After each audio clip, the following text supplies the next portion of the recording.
Hi, everybody. How you doing? I've seen enough.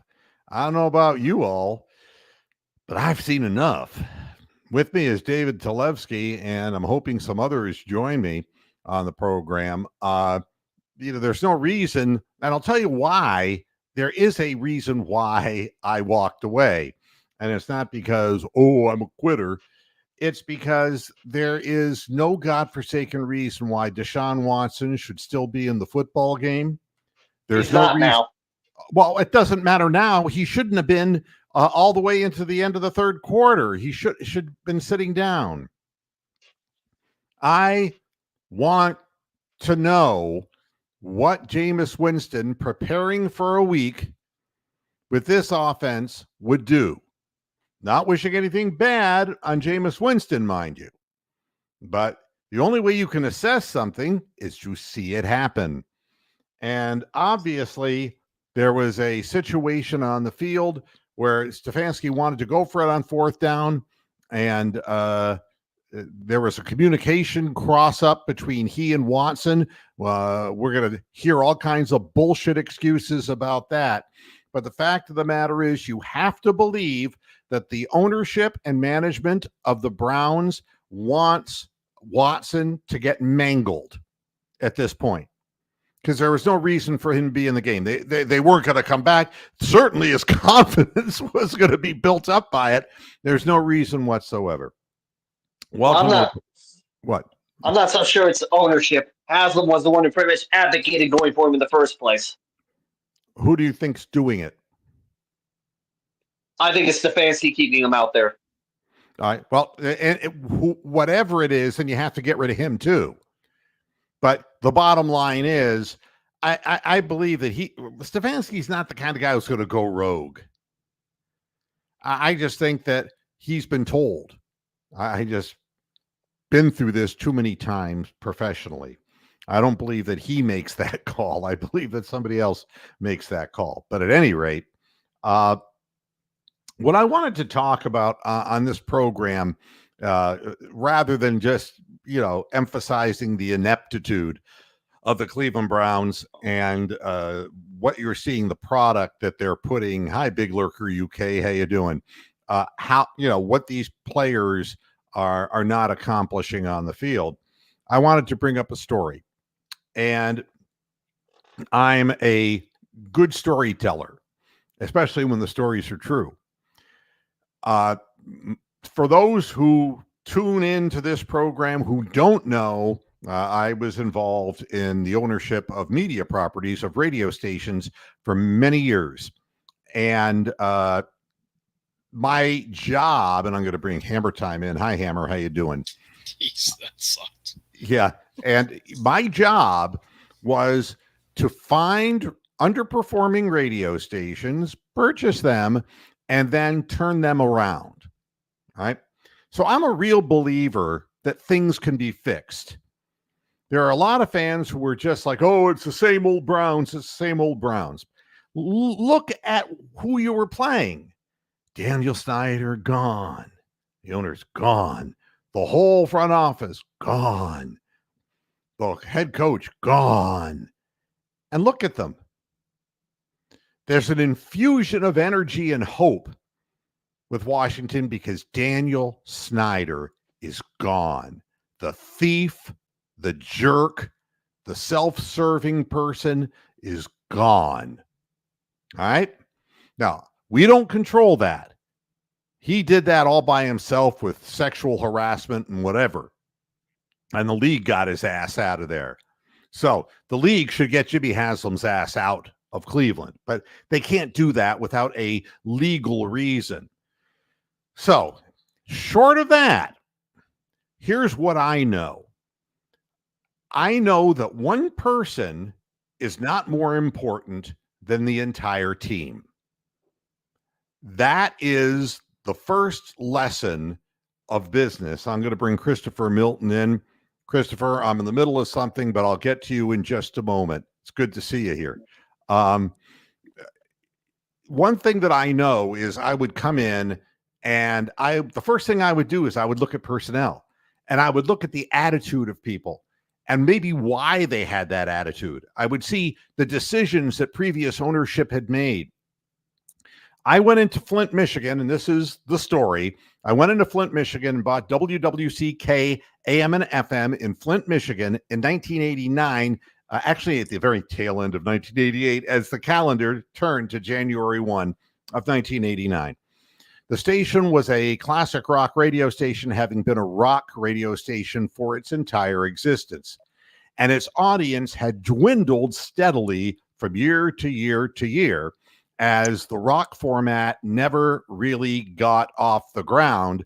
What was rock became classic rock because there wasn't enough new rock to really excite people.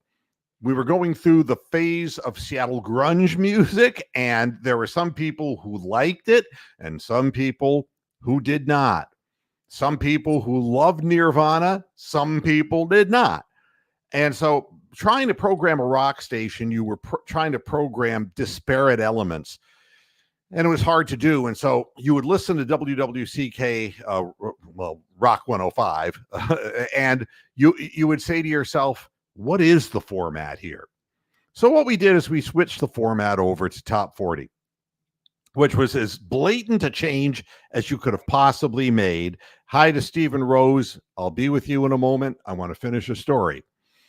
So you go in, and none of the disc jockeys wanted to work in Top 40 because they were into rock music. Well, I didn't give a fuck what the employees were into. I cared what the audience was into, and they clearly were not into rock music, or else the ratings wouldn't have been falling every year. So the first thing that happened when I went in is that the existing employees of the station decided they were going to make a statement, and they started hiding important things around the radio station, including commercials that were supposed to air that we could not find when we took the station over. And they were trying to sabotage our effort to start up the radio station. So I promptly fired every one of them. All right. Because no one person is more important than the team. Now I'll tell you the heart of this story. Once I learned the lesson that you can't give in to people who are, trying to hold you hostage, in essence. In 1994, 1995, I had a top-selling salesperson. She was wonderful. She did a great job. And to this day, she and I talk. We get along real well. She got it in her head. She was making six figures in 1994, 95. I mean, which for a salesperson of radio was unheard of, to be making over $100,000 a year. That was crazy. She was good at what she did, and she was in the right place at the right time. She decided, because she's from Flint, Michigan, and the United Auto Workers and all of that, she went on strike. She thought she deserved more. And she went on strike and called me and said, I will not be working until my demands are met. So the first thing that I did is I found a young, talented salesperson who was working over at 96.1 FM, which was technically based in Lansing. Up north in Saginaw, and WHNN. And I interviewed her, and I say, there's an opportunity here that you can't walk away from. I said, you're young, but I have faith in you because I've heard great things. I was hearing great things about her on the street from clients. So we brought her in, and I fired the other one. But in the process of doing that, sitting down in front of my staff, those salespeople couldn't believe that the top selling person just got shit canned. And I said to them, she went on strike. And when you go on strike, you take the law into your own hands, and it makes you more important than the rest of the team. I said, here's the way this is going to work. This is the new salesperson that I'm hiring, but all of you are going to benefit.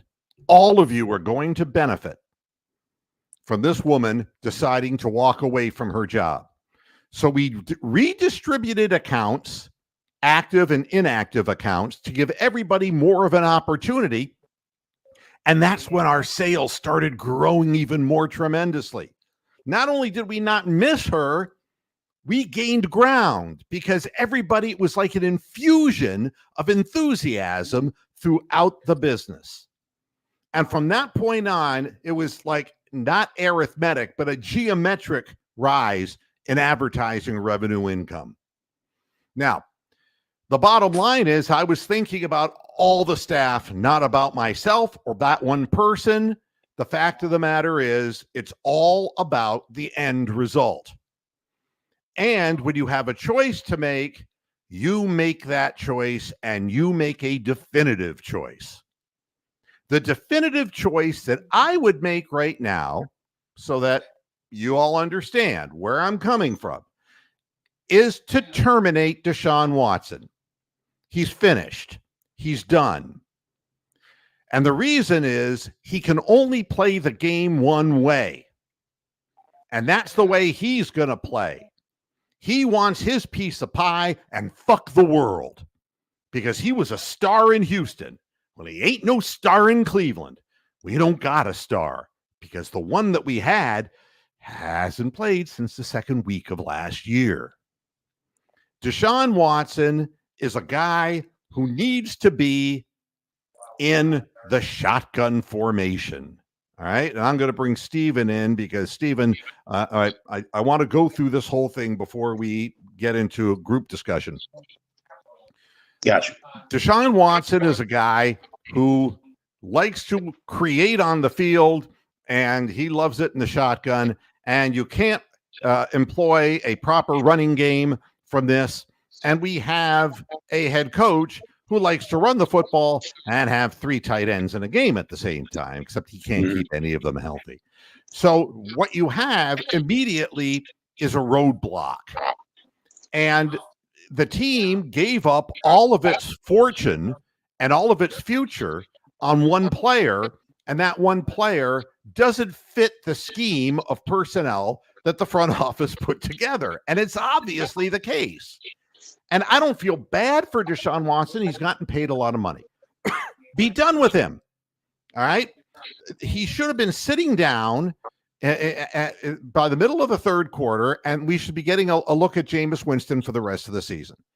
And I say, heal up, Deshaun, go someplace else. We don't want you anymore. That's the first thing. The second thing I would do was I would assemble the entire team. And I would say, here's what we're going to do. The people who want to play professional football need to act like they want to play professional football. Effort is everything. And as long as you have effort, you can't blame somebody if maybe they're not the most talented in the world, but if they're trying. But the players on the field right now are playing like their heads are cut off. There is no thought process going on. The coach has clearly lost the team. All right. And this presents a problem too, because when the coach can no longer herd the players into a positive attitude in a must-win game on the road, it's over. It's over for the players who are not trying, and it's over for the head coach who's lost them. Now, who in the hell do you want to save? All right. And here's what I'll tell you. Just like I came in and pink slipped an entire air staff because of what they did, I would come in and pink slip every one of these old offensive linemen who just physically can't play anymore. Facts. Pay them out through their contracts. God bless them. They've had great careers, some of them, and I have nothing against them. They're just not physically able to play anymore. And the Browns as an organization and as a business has to go on. It has to move forward. Now, it would make things easier if the NFL would step in and get rid of Jimmy Haslam, but he hasn't done anything illegal as far as we know of. So there's no way that's going to happen. So he ain't got caught yet. The smartest thing that we can do is to start over. And I've said this in previous programs, but I'm going to be specific in these instances. A, Deontay Foreman gone. B, Jerome Ford gone. C, Pierre Strong gone. They're not good enough to play in the NFL. The entire offensive line, DeJuan Jones, gone. I would take these people and get rid of them. If they can't infuse their games with enthusiasm, they don't belong on the field. If we have bad players, that's one thing, but bad attitude players who aren't trying hard enough are infecting Martin Emerson. They're infecting Koromoa. They're infecting better players who have lost their concentration. Are you jerking off, David? No, sorry, I was watching the Ravens-Bengals game. Lamar just fumbled and the Bengals covered it. Yeah. What happened, David? Lamar bounced the snap and and the Bengals recovered the ball. Oh, they have it inside. Looks like around inside the 40, going for a score. Wow. Unbelievable. So, right off the bat, that's where it starts. You have no offensive line, you have no running backs, you don't have a quarterback. All right. Now, this is what happens when you gamble your house and your children's education on a long shot. And that's what the Cleveland Browns did. They could have kind of held control of their emotions and worked their way toward finding a quarterback. But Jimmy has to take the shortcut, and he's a dumbass. All right. And so the whole thing's a mess. Now you got no choice but to start all over because you're going to lose the rest of the games you play this year. And Deshaun Watson doesn't want to be out there. Look at his eyes. Look at his face. He's just done with it because you can't be a rock station and a top 40 radio station at the same time. You have to be one or the other.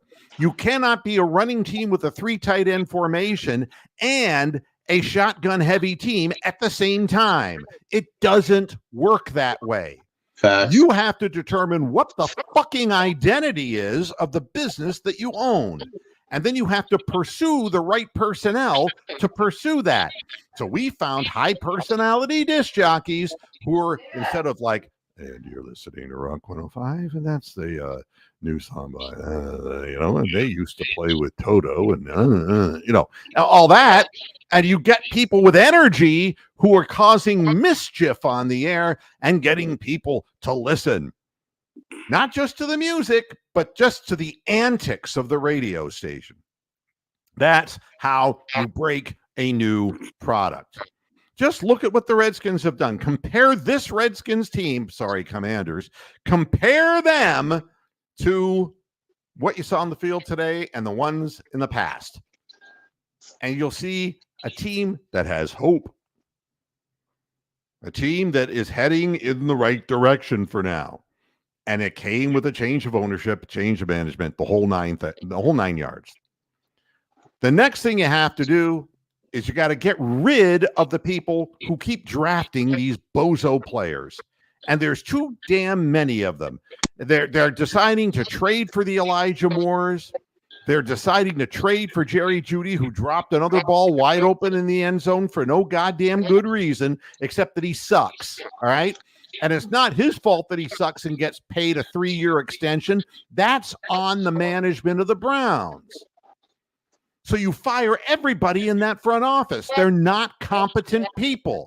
And I know this is a lot of change, but you know something? I would rather go 0-17 2-3 years in a row than watch these bozos keep fucking up. Either something's heading in the right direction or it ain't never gonna. You got to change direction. Take it from somebody who made a living doing this. It's unbelievable. And sometimes it doesn't take radical changes. So when I was done and sold the properties in Flint, Michigan, I bought a bunch of FMs and AM radio stations in Binghamton, New York. And the main one, 105.7 FM, WMRV, we just fine-tuned it. It was already a top 40 station, but it wasn't playing the right music. The first thing we did, we rented a big auditorium. And we did call-out research to invite people who listened to every other station, to the adult contemporary rock stations, and we put together what's called a hook tape. And it was a tape that was the hooks of popular songs that were top 40 songs. And we asked them, grade this on the basis of, I hate this, it's okay, I like this, I love this. Or another second one was, I'm familiar with this, I'm not familiar with this song. And we started narrowing down. And what we discovered that there was no top 40 radio station really in Binghamton, New York. And there was a whole bunch of music that people had never heard of before. I guess something's happening in the Bengals just shanked it. There you go. Oh, it's still tied. 4:26 left. Yeah, there you have it. So they paid it. They paid him too. He straight up booked that right into the lake. I'm telling you. Oh boy! Oh, he kicked it right in the mistake. He paid your kid, huh? Amazing. Well, the snap kind of wasn't handled right, so it kind of messed up the timing. And the snap comes down, and he doesn't really get it up, and it kind of hits the ground. So then by the time he gets it back up, yeah, his steps are all off, and yeah, they botched the snap. Wow. The hold, rather. The snap was there. That was botched. So to finish the whole comparison, you narrow down what your product is, you decide what it is you want to be, and you then cater it shit to your audience. What now? Derrick Henry just broke a big one. Who did? Derrick Henry. 6. All right, that's it. So good for the Ravens. The Bengals are as bad as we are. I mean, I told you the head coach in Cincinnati was bad, and you know that Mike Brown is bad. You know, he could turn a wet dream into something that was such a negative experience. He would be institutionalized for the rest of your life if you had to experience his version of a wet dream. My God. So at any rate, you create a product where the personnel that you have can execute the plan. None of this is happening in Cleveland, and it has to start immediately. And I don't wait until the end of the year. Now, because there is no tomorrow, there's now. You turn it around or you don't turn it around. This team is going nowhere. No, I don't want Nick Chubb anywhere near the field. I don't want him to play. Absolutely not. Do not. Let him keep working and keep strengthening. And when you get an offensive line, then let him play. You're not going to win with him. All you're going to do is get him re-injured again. You have to have some sense about you in what you're doing. You got to understand the business that you're in. God damn. Yeah. Oh, boy. Yeah. Hey, Steven, I will say your boys looked really good in those units. Yeah. So be that as it may, this is a common story for the Cleveland Browns, and it's the same position that we find ourselves in all the time because we draft poorly and we have a bad front office. So I hope there are immediate changes made. I hope I don't see Deshaun Watson anymore. I really do, because all it's done is it's taken his love of the game away.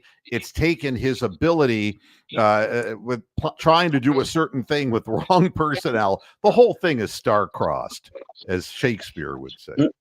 Mr. Wood, do you think that Watson still can go somewhere else and show old shades of he did when he was here? When he was No, I think he's done. No, I think that he's finished. And the reason I think he's finished is that nobody is going to implement a whole system for him predicated on what's happened here in Cleveland. I mean, no, I think he's done. I think that he's gotten his payday and he's finished. I think he'll try, but a lot of guys did.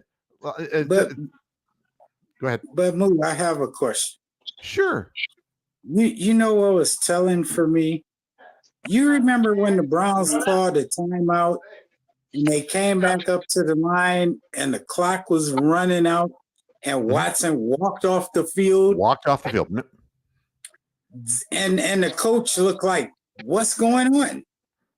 So that was telling to me that they're not on the same page at all. Well, it was the play that preceded it that precipitated it in my mind. And that's that he scrambled and threw the ball into the second row of the stands. He didn't even try to fit it into anybody. He literally made his statement by throwing the ball into the stands. And that's why I'm saying he shouldn't have been in the game. His attitude is blown away. He needs a lot of psychological help. He's a sick young man and he needs help. That's my belief. And nobody's going to invest in him based on what he's showing. So, you know, he can do what RG3 did. These people will go to wherever they're going to go. They can do what Cam Newton did. Hey, let's go to New England. You know, you can do whatever it is, but if you don't got it anymore and it's here in your heart, if you don't have it there anymore, it's done. It's over. Same thing with fighters. Same thing. Before the trade happened, though, and Watson was already saying, I don't want to play for Houston anymore, so they deactivated him. I already kind of saw that happening. I said, he just doesn't look like he cares about playing football anymore. You know? No. And this is, again, look at this. We're not changing quarterbacks. We need to play better. This is Stefanski. I need to coach better. That's what it really is. Fire him. Fire him now. He's not allowed to change quarterbacks. But he brought in an offensive coordinator. He don't even let him call the plays. Nope. Like I told you, I want to talk to Ken Dorsey. I want to talk to him, and that's something I wouldn't do to Ken, even if I knew how to get a hold of him. I wouldn't do that to him. But last week, I told you, they should have brought Kareem Hunt back because he's better than any of these bums they got now running the ball. Yeah, but it wouldn't change anything because they can't throw a forward pass down the field. But none of these receivers can catch the ball. How do you keep dropping wide open touchdowns? Which is why the position coach is crap.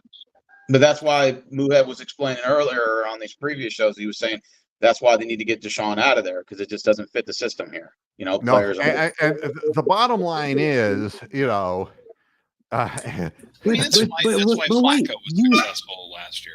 Flacco was successful because he fit the system. You brought him in to change the system to what he does best. They don't have the personnel to do it. That's right. That's right. Elijah Moore, 3 catches, 11 yards. That's right. They just don't have people who can get off the line of scrimmage. Well, even on that play when they were down deep.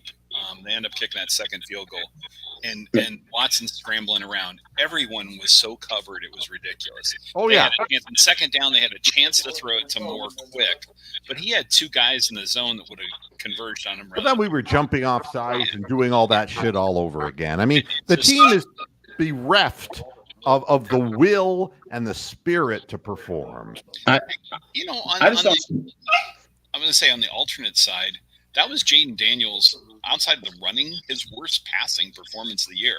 Sure. I mean, they kept him slightly over 50%. He's been up in the 80s. His rating was pretty garbage compared to what he's done all year. Now they couldn't contain him, and just like we were talking about on Friday, what do? They over pursue the stuff out of these things, and on that big run where they had it 3rd and 13, or whatever it was, 2nd and 13, and JOK took the inside and he ran around the outside. And there's nobody there because they're in a zone and they're just not even paying attention to them. So it's just like, but you got to remember, if you had a defense on the field all day, they're going to get to you. You're absolutely correct on that. It's just fatigue and injury. Yeah. Now the receivers hate Watson. I believe nobody likes Deshaun Watson. I think that Deshaun Watson is out for Deshaun Watson, and I think Jimmy Haslam is telling Stefanski to play him and they're going to try to cripple him out. The Manziel effect. The Manziel effect. You better start him or else. And they're just going to destroy his future because he destroyed Cleveland's present. But Mr. Muhead, before we traded Deshaun Watson off, and I told you he was bad morale in the locker room. Mm-hmm. He was causing a lot of problems before the trade even happened, and he was telling players, don't bother playing for this team if they're not going to give you X, Y, Z. And so when we deactivate him, he was still coming around the locker room, and players were complaining that he was just a negative person. So they just said, you just need to leave and not come back till we find a trade partner suitable for you. So he already started having that negativity rub off. And then when you trade in the Browns, like, oh, it's a new era. And then I think once he caught all those cases, and he just sort of had a vendetta against the NFL. And I just think he just doesn't want to play football anymore. But he just needs to come out and say it, Yeah, I think his heart was taken from him completely. And I think that he has character issues. And Yeah, I does. don't want to have anything to do with him. Now, Brian Mathis is saying the problem is completely Kevin Stefanski. Here's what I'll tell you about that. Kevin Stefanski has his way of doing things, and he is going to keep doing things the way he does them until you terminate him. That's what he's going to do. But he's not going to narc out on the silly owner who makes these stupid moves or the front office who are inept. He is just going to hold his water as long as he can to get the best train out of Cleveland when his contract is done. Yeah. That's what he's going to do. I think Deshaun Watson's just milking it. It's like you kind of show up to work, not do your job, and get paid. I think it's kind of like that. Yeah. Right now, nobody's trying to win on the team. They're not even trying to play, let alone trying to win. Hey, Moo, how much would it cost all of us fans, the real fans, to buy them like Green Bay bought their team? How much would it cost? Well, it would take years. It's not just the cost. The money isn't a problem. If you take a look at the salary caps and all that stuff, that, it was Jimmy who broke the bank, but we still worked around it. The thing is that it isn't a money problem. It's a time problem, because now you have so many holes. It's like the little Dutch boy who's trying to put his finger in the holes in the dike to try to prevent the thing from just flooding. And every time he puts his finger in one hole, another hole springs. You got so many old players who are just going down injured. It's impossible to field a team right now. They've just allowed themselves to die in old age. Hey, Mr. Mued, there is one positive note. One of your commenters said on the bottom, at least Deshaun was able to steal $250 from Jimmy Haslam, $250 million, so he can give that money to those truckers he ripped off. Yeah, exactly. I mean, there is no honor amongst thieves, and the bottom line is that Watson should never have done what he did. And and I don't know if I'll digress just for literally 30 seconds. That Tony Busby, the dishonest attorney who represented the women against Watson, are now representing men and women against P. Diddy. If you want to know who he is, that's what he is. That's who he is. It's just what it is the Cleveland Browns picked up a guy who has just a bad attitude. And Deshaun Watson, before he caught those cases, before he started having an attitude, was one of the greatest players in the league. He was almost like a CJ Stroud. And he was the best quarterback we ever had in our franchise history. And when he started having that attitude problem, and I knew Cleveland threw the house to get him, they said, oh, well, maybe this will change him. And I know it was Jimmy Haslam's, idea to do that, which is makes it even worse. I said, after all those allegations are done, I think Deshaun is just done with football. And people said, no, this is his second come up. I'm like, man, Deshaun doesn't give a shit. I'm like, he has a vendetta against the league now. Well, I mean, whatever it is, his head isn't in the game. Now, Wabel saying, funny how Flacco found receivers last year. Yes, but it wasn't Jerry Jeudy now, was it? But he had an offensive line too. And he had an offensive line. That's correct. I mean, if you were throwing to these bozos like Akins and Whitehurst and Jeudy and Elijah Moore, it wasn't like what Flacco was doing was finding Amari Cooper downfield and finding David Njoku. We don't need to bring up Flacco anymore. He just lost today. No, wait. He had the time to throw, though. Yes, that's right. Run. Okay, let me tell y'all this. Tom Brady couldn't stand behind this line and do anything. No, but you want to know why Flacco looked good? Because it was all about play action pass, which is Stefanski's offense, and not shotgun. The second that Stefanski was told, we're going with Watson, so we're going to become a shotgun team, I think Stefanski pulled the plug. And he goes, fine. fine, AVP's gone. We'll just bring in Dorsey. We'll pretend like this. And I'm just going to continue calling the plays just like we're still a play action pass team. And we're going to end up with 3rd and 10 every single time. No. Yeah, Moo, but wait. Last year they had Hunt. Hunt could get some yards and he could catch out the backfield. These 3 bozos they got back there now, they can't do none of it. You look at Jerome Ford, he's chopping his legs instead of hitting the hole. In order to have play action passing, right? There is no play action pass because they know they can't run. But even if you bring Hunt back, is it going to change the dynamic in the game right now with the receivers not making plays, Deshaun not giving a shit, You're just going to have an extra running back that's not going to care, The Browns didn't think enough to bring Hunt back, but Kansas City did. Yeah, but Hunt wouldn't help any way because he would get 2 yards in a cloud of dust. Now, here's the other thing. This is a quote from Stefanski. I don't feel good about 1-4. It eats at you. I'm solution-based. We've got to own it. Can't hide from it. We got to get it fixed fast. And let me explain to you why this is the wrong approach. All right? Because it's not a fast fix. You're setting yourself up for failure because it is not a fast fix. When I bought the radio station in Flint, it took me the first year to just get the revenues back rolling again because every advertiser dumped off the air. And I took over January 1 of 1989 and we had nothing, $25,000 of advertising on the fucking books. I started from about 0. There was no fast solution. There was a long-term plan. And this is where this line of thinking will never succeed. And he is not solution-based.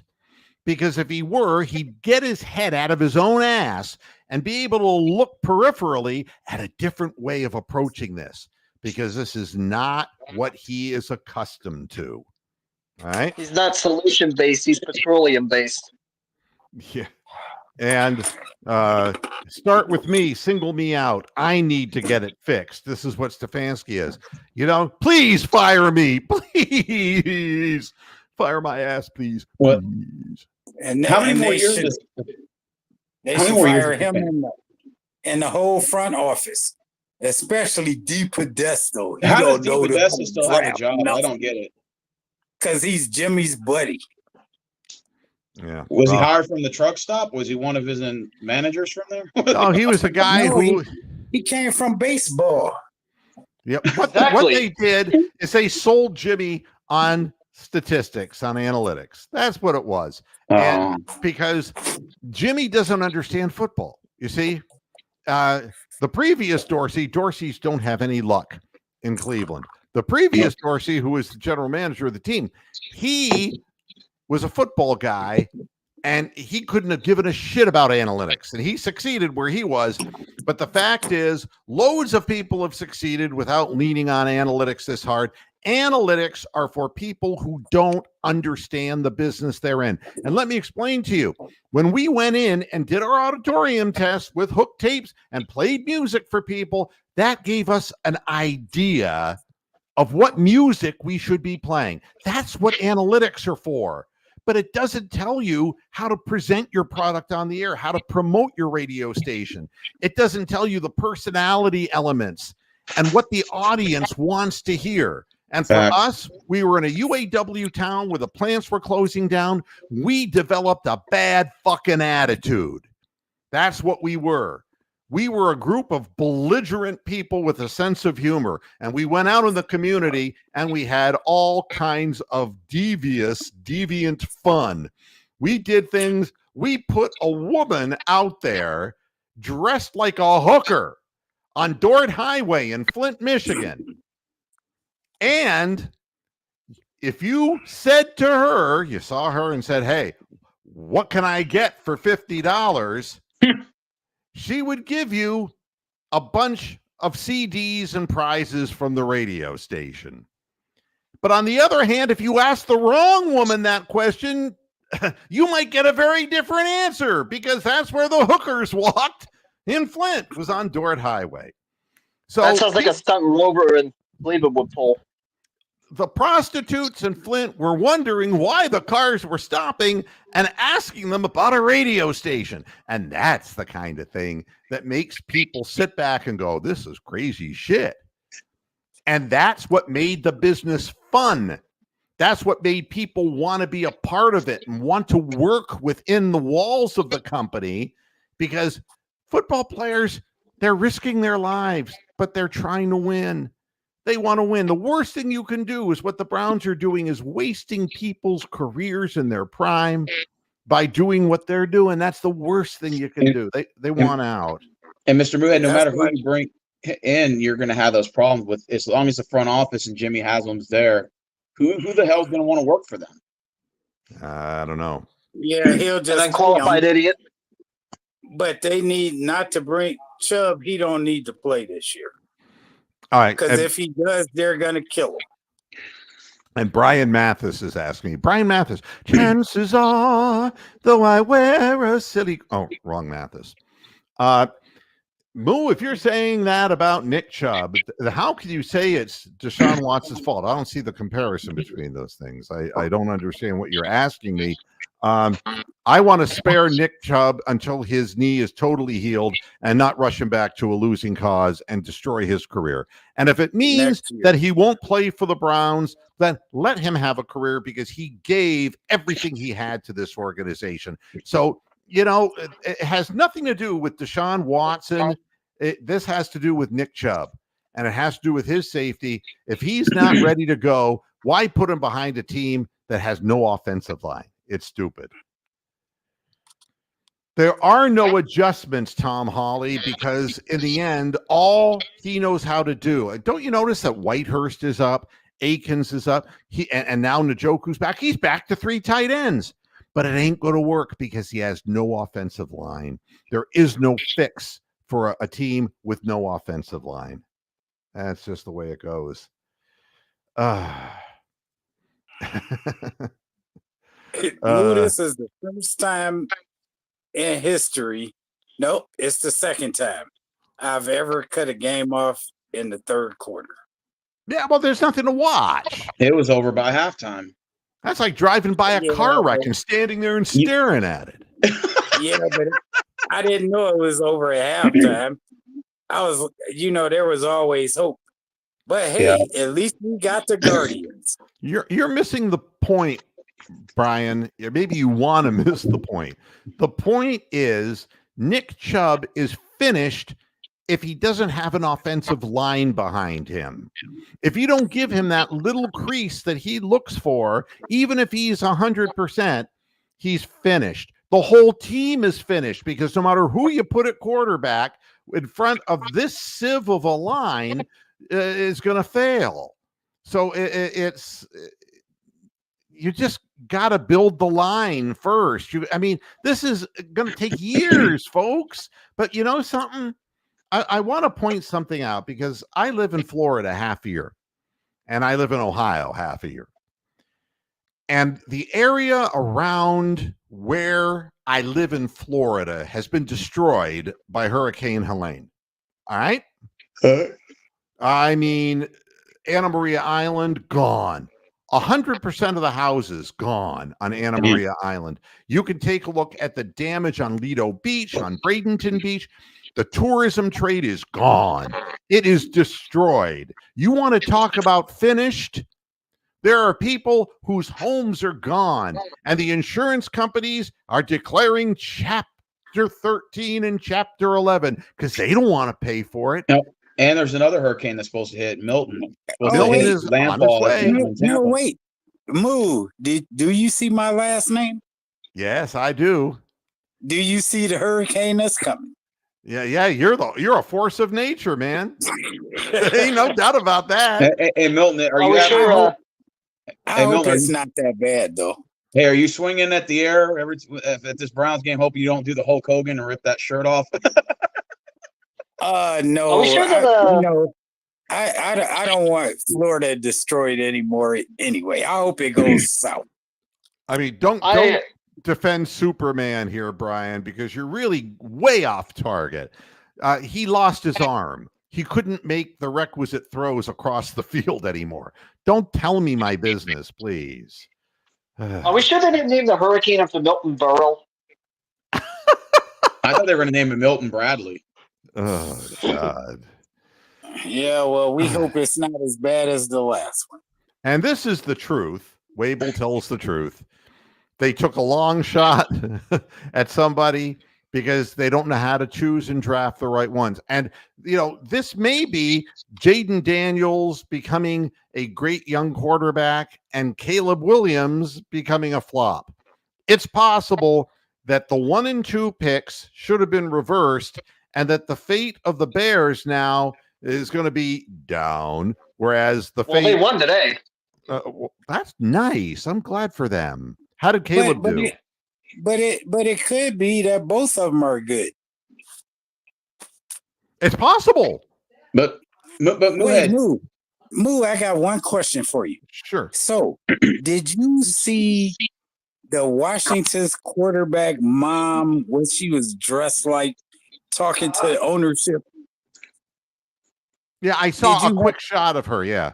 No, did you see what she was wearing? No. Okay, I'm gonna send it to you on the other. You didn't thing like I her choice of clothing? Moo, you gotta see it. But she had no panties on. What are you telling me? Just tell me. Yes, she had none of those on. She was wearing his jersey. It was up to her top thigh, and she was standing in high heels on the field talking to Washington ownership. I will send you the screen. No, I'm gonna send you the screenshot. All right, good. Hey, but Mr. Moohead, isn't that crazy how all these struggling franchises like the Bears and Washington go through the draft and pick a quarterback and it seems like it works, and Cleveland's front office just continues to just pick these disastrous players coming in throughout the years, But no, listen. You got to remember how many years Chicago and Washington picked the wrong people. So they just got lucky. They were so bad, they got lucky. Well, I mean, sometimes you draft the right guy, sometimes you draft the wrong guy. Jimmy Haslam drafts the wrong guy every time. And it's interesting. Hunt could actually move the chains. Yes, he could get a job with the NFL to technically move the chains whenever a first down was made. That's all Kareem Hunt can do anymore. So stop it. I mean, Kareem Hunt was an attitude problem. You just forget. And he wouldn't help. He's just another old guy. He could catch out of the backfield. He's better than any of the three we have right now. But that's not saying anything. That's like saying a guy with 2 legs is better than one. I mean, but Moo, not substantial. The point was, at least Kareem had hurt. The Browns didn't want to pay him more money, and Kansas City decided to since they lost their running back. So there it is. But sometimes you have to pick the person that has the heart and desire to do it. These 3 bums we got behind the line running the ball, what other team would they be on? None. Okay. No doubt. They're not capable players. I'd be the first to agree with you. Okay. And Keith wants to believe there is no fix. You never owned a business, did you, Keith? There is always a fix. The question is, could you broaden your mind enough to see it? And you can't. I'm sorry. But this is my question for Milton, right? If you bring in Kareem Hunt, like let's say you paid him the money, would there be any difference on the field of the game of play in the current state it's in right now? Well, I don't think it would. No, listen. So my answer to you is I would rather have a person with heart and desire than the bums we got back there now. I agree. So if I have heart and desire, maybe that rubs off on some bum on the offensive line. Okay. But I'm just saying he didn't ask for that much. But I would have automatically brought him back than getting the bums we got now. And then you sit up here and you look at Watson everybody's coming down on Watson. Well, let me tell you, he can't throw it and catch it either. So the bums you brought in besides Cooper, none of them can catch the football. Yeah, How do you drop wide open touchdowns? Well, I No one- agree with that. Now, Keith is saying that Dorsey laid the foundation of talent. That's absolutely true. That's true. He was the last they real got football rid of man that him. we had. But Yeah, they that's right. fired him. That's what Jimmy Haslam does because Okay, he wants they to fired be the man, and Dorsey wanted to be the man. But yes, the results were far better when Dorsey was choosing the talent. No question about So- that. It's like you said. So- it's like you said, so- Muhammad, about Haslam. You said when he wants to show people he's in charge, even if it doesn't make any fucking sense. So is Haslam like the guy in Dallas? I think they're the same. Well, I think he's the same. The only difference is that Jimmy loses, the other one wins. You know. Small difference. Yeah, but the other one hasn't won anything. Well, but The to be other one honest, hasn't- Jerry Jones has had No. more of a history of success than Jimmy, though. Jimmy's Okay, had more listen. history, criminal history. So let me tell you, he fired Super Bowl winning coaches, and what has he won since? Nothing. Nothing. Nothing. Well, I'm just saying Brian that his Mathis, hold resume on. is better Brian than Mathis, I'm giving Jimmy's. some of the people in the chat room a chance to voice themselves. Go ahead. He thinks Deshaun Watson still has some killer juice in him. I think he's been drained of it. Okay. I had to say that. I'm sorry. Yeah, I don't think that. I think they don't have a system for him, and they don't have the personnel to run the system because the coach is calling the plays, but you brought in the guy from Buffalo to call the plays. Let him call them. Tom I Holly mean, shut they it off fired- in the second quarter, by God. They Let me ask you fired guys him this. in- No, wait. Does They what- fired him in. They fired him in Buffalo, and Buffalo has went 9-1 or 9-2 since he Okay. left. But this coach, he wants to be the head honcho, and he's not calling the plays. He don't have the personnel. And It's you a- know who it's a I cluster. really no, but you know who I really feel sorry for? Who? I love JOK and I love Miles. And the defense is just wasting their years and their talents. And look at what Deshaun says. The offense is still trying to figure out what type of offense and identity we want to be. And that's coaching and that's lack of talent. And that can't be the case. And I think all of them need to be cleared out because it's all a bunch of bullshit. But that's on the coach, though. Yeah, You without a went question. But if you were hearing two different things from Dorsey and from Stefanski, what do you do if you're a player? There is no direction. You got to create a course of action and then execute it. But there is no course of action here.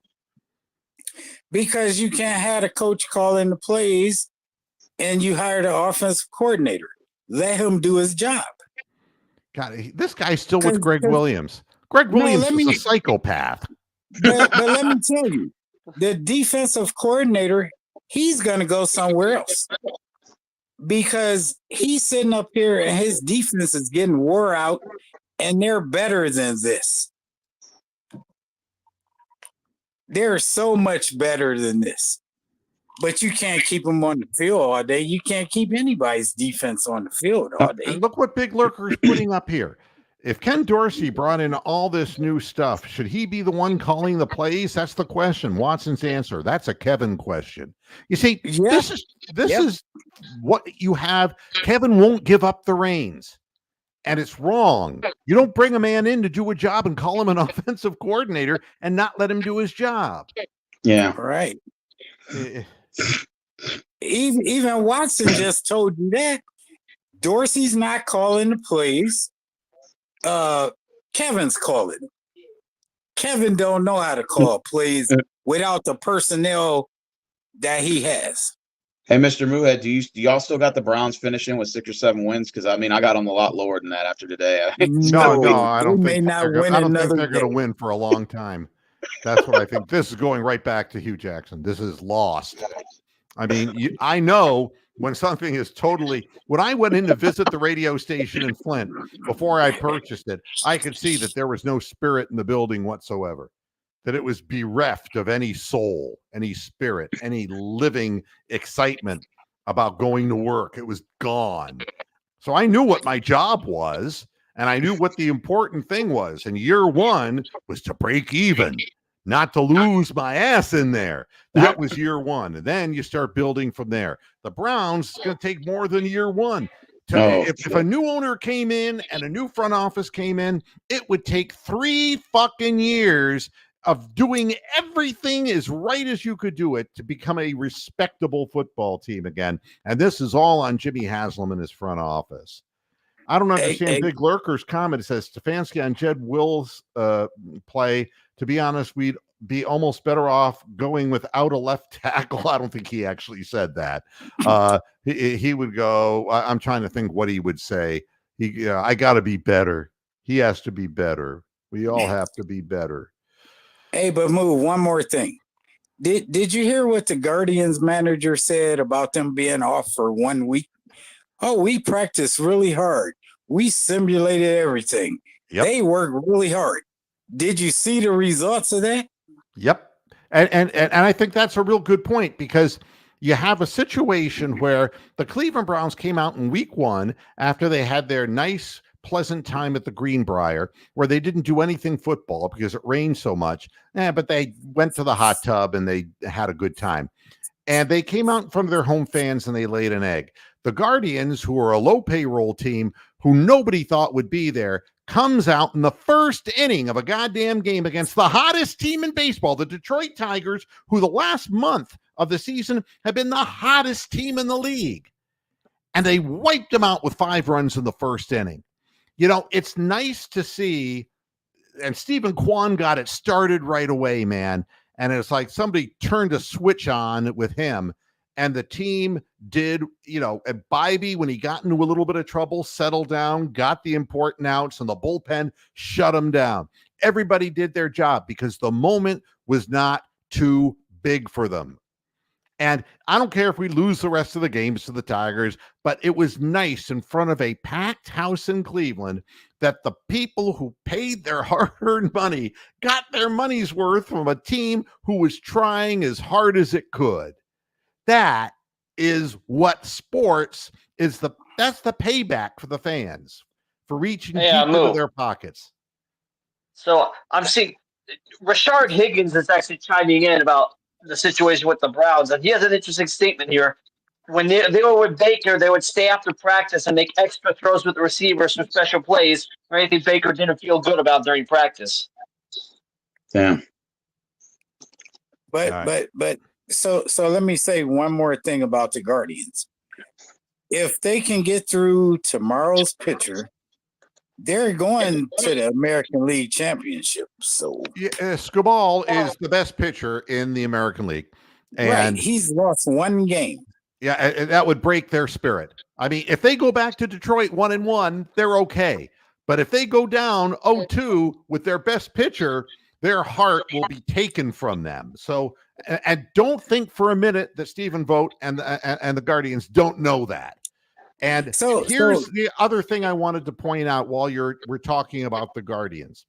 The Guardians have a big problem, but it's a problem that they don't have against the Tigers.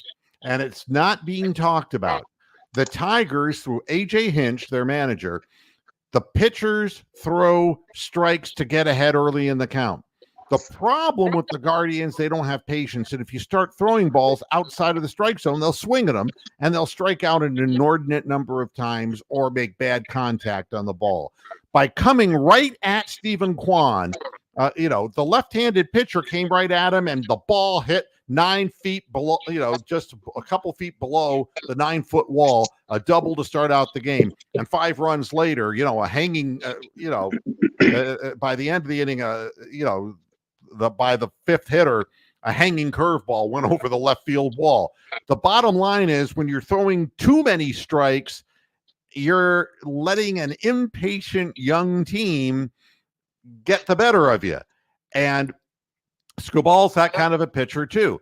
if you're gonna you go up aggressive, if they're gonna throw strikes early in the count, you go after it, because that's a bad move by AJ Hinch, and it really came back to haunt him in the game yesterday. So But did you hear what Kansas City said? Oh, we'd rather play the Indians than Detroit. I was like, yeah, you got to get past New York. Well, and believe me, you saw what happened. The Yankees steal a base. The guy's foot was not on the bag. He gets tagged out, and they go back to replay, and it's like, no, he was safe. He's a Yankee. You're never going to beat the Yankees in Yankee Stadium. They have too much money invested in that team. You're never going to fucking beat them. But Kansas Moo, City Royals will not beat them. Let me ask you this, Moo. Okay, so you know how no matter where the game is played, they send a review to New York? Why are they sending the reviews to New York? Because that's who's making the decisions, the umpiring crew. I mean, it was obvious. They showed it in stop action. What they were reviewing, they're reviewing is like, well, geez, we can't afford to have Cleveland and Kansas City represent the American League. We can't afford that to happen. But I'm saying the Major League Baseball offices are in New York, right? So is football. Oh, I never thought about that. So this is why everything goes to New York. But when New York's in the thick of it, they never overturn calls. No, I mean, it's they just don't. And Keith is It's a saying bigger market. 60 million in cap space that they can't spend. Look, I'm not. This is what the corner that Jimmy Haslam's painted the team into, and that's why I keep saying this is not a 1-year turnaround. This is a 3-year minimum to start turning this in the right direction. But it's the bad medicine you take for making bad decisions. That's what that is. And then we're going to lose our defense because they'll be too old to play. Yeah. Now, calling Lizzo an Ethiopian, that's a first for me. That's a first. Hey, I know. So go ahead. Well, let me tell you, I hope they trade Miles. I hope they trade Chubb because they need a chance to win something. And they're apparently not going to win it here. And I love both of them. And JOK too. I love them all. Yeah. My dog is snouting me because he wants to. You're going to hear him barking in a minute. He's hungry. Yeah. Moohead, so who do you start next week? Winston or you want to start? Winston. Okay. He tastes good like a cigarette should. I remember that commercial. There you go. Let's see. And you know something? Ken Dorsey does not blow. He's not getting a chance to do his job. And Andy Dickerson, if this is a sample of what he's about, is not very good. So that's what I would tell you there. Let's see. What about the other quarterback y'all got? You don't want to start him? No, DTR has no chance. He has no chance. Huh. You need an offensive line. Everybody agrees, we apparently don't have one. Yeah, everybody agrees, Mike. We don't have the wide receivers to run the shotgun sets. There's no question that is it. Let's see what else. What was the final score since I turned it off? I don't even know. I think it was 37-13. Yeah, it doesn't really I matter. don't know either. Yeah, 37-13. Oh, we got a touchdown. Woohoo. Garbage time, yeah. Yeah. No, 37-13. All right. Yeah, bring back the jumbo sets and run the damn ball. You're at the point where you're better off just letting Stefanski run his goddamn offense and letting Jameis Winston run his goddamn offense. And then if you want to fire Stefanski, that's fine.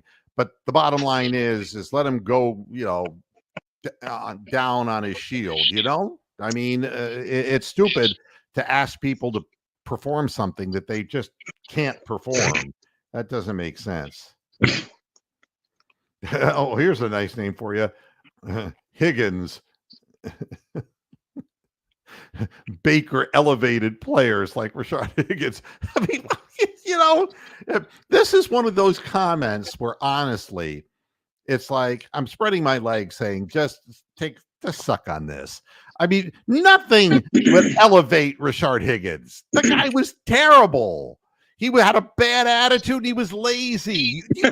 You forget. Oh, God. All right, Moo. Who you got tonight? Dallas or Pittsburgh? Please say Dallas. I mean, I want both teams to lose. Can both teams lose? Yeah, I hope so too. I wish we could die.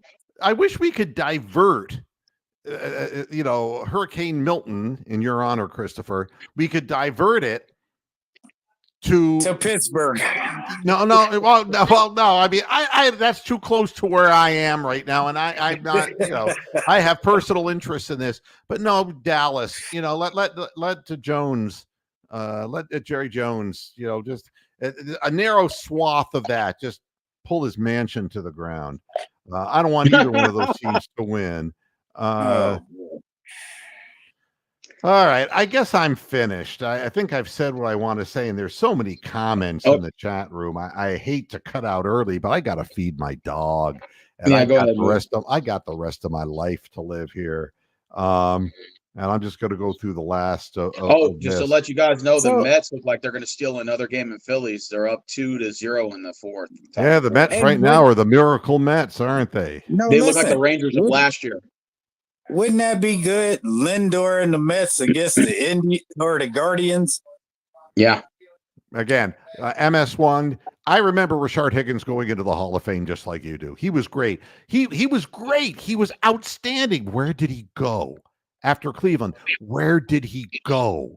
And the answer is nobody wanted to deal with him because he was lazy and he was shiftless and he had a bad fucking attitude. He ran nice patterns and he had nice hands. He didn't have a lot of overt speed, but his head was screwed up. So there you have that. All right. That's it, everybody. I've said everything I'm going to say. Thanks to everyone who jumped in. Nice seeing you, Stephen. Nice seeing you, Christopher Hurricane Man. Here comes the story of the hurricane. Are you going back to Florida or are you waiting until after all this? Well, I mean, obviously, I'm not getting in an airplane to let Hurricane Milton hit me. I got you. End of October. Yeah, Milton, it's your fault. You're not going to be leaving on a jet plane right now. Yeah, hey, Milton, are you going to have a Browns jersey on when you hit Tampa? Yeah, so we'll be back there at the end of the month. Thanks, everybody. Thanks, David Talevsky. Thanks to everybody who participates in the program, Hammer Time. Thanks, and everybody who's taking the time to be in the chat room. Hey, as fans, we stand together, and we deserve a better product than this, for God's sakes. Absolutely. It's not even worth watching anymore at this point. Oh, I agree. I'm not even upset about it. You're not? No, I mean, I want this thing. It's the same thing as the Hugh Jackson thing. I just want it to fall to the ground in ruins, kind of like the Roman fucking Empire. I just want it to go. I just want it to go away. And don't worry, Moo. In 5 years, we'll find someone else to blame, right? Hey, wait, Moo. Before you go, I got one thought for you. Last one. So I've been. Because I'm born in 61, right? Yep. I've been waiting for the Browns to win anything because I was too young when they won the other ones. Yes. But just one before I die, right? I think I'm running out of time. Yeah, huh? I mean, I'm 67, and the Browns haven't won anything since I was born, and I was young. To remember 1964, and it wasn't even the full known league as we have it today. But hey, we have a Cavalier season coming up. We've got the Guardians playing in the playoffs. We can be thankful that we have two winning teams in Cleveland, and it's just the Browns aren't and won't be as long as the owner is the owner. Well, as long as you can accept that, you're not going to get upset about it. If you are trying to change things and you're frustrated, like obviously Keith is very agitated because, but there's nothing as a fan you can Facts. do. Haslam is being paid like a king to lose. And remember, Moohead, you said the fans will show up just to boo. When it would be smart if the Browns fans just didn't show up to the stadium and let him pay for that new stadium himself. But fuck him, There's nothing sane about the whole situation. But thanks again for tuning in. We'll be back again tomorrow on Moohead Radio, and I hope to see you there. Until then, hasta la vista, Pastor Heads. Good night. Moo.